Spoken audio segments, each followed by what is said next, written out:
அல்லாஹ் மாலிக்.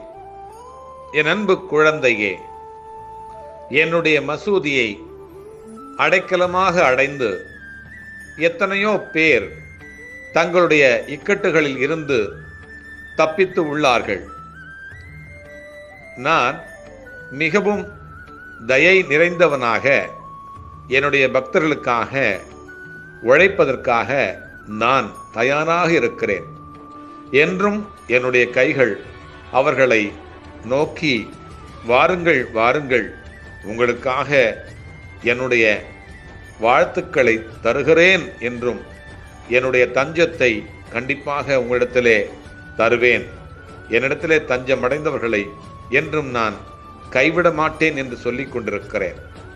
என்னிடத்திலே தஞ்சம் அடைந்தவர்களை நான் என்றும் வெறும் கைகளிடத்திலே திரும்பி செல்லும்படியாக அனுமதிக்கவே மாட்டேன்.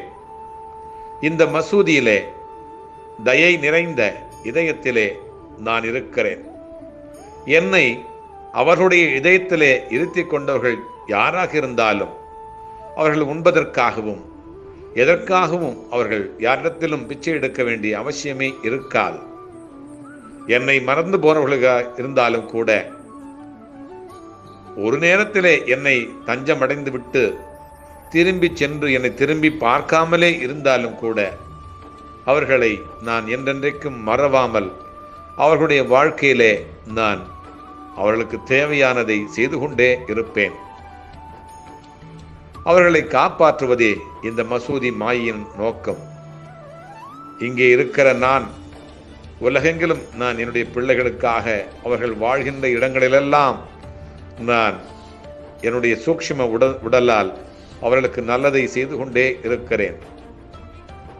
யாருக்கு எப்படிப்பட்ட துன்பம் வந்தாலும் அதை எனக்கே வந்ததாக கருதி துடிதுடித்து போகிறேன். அவர்கள் மகிழ்ச்சியாக இருந்தால் மட்டுமே நானும் மகிழ்ச்சியாக இருக்கிறேன். என் மீது நம்பிக்கை வைத்தவர்களின் நம்பிக்கையை மேலும் மேலும் வலுப்படுத்தி கொண்டே இருக்கிறேன். கலியினுடைய பயம் இல்லாமல் நான் செய்கிறேன். இது மசூதி மட்டும் அல்ல, உங்களுடைய துவாரக மாயி, உங்களுடைய கலங்கரை விளக்கம்.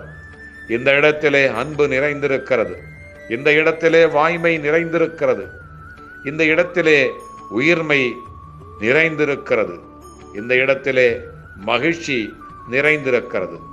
எனவேதான் இந்த கலங்கரை விளக்கத்தை நோக்கி இன்றைக்கும் கூட அனைத்து என்னுடைய பிள்ளைகளும் வந்து கொண்டே இருக்கிறார்கள். நானும் அவர்களை நோக்கி சென்று கொண்டே இருக்கிறேன். அல்லாஹ் மாலிக்.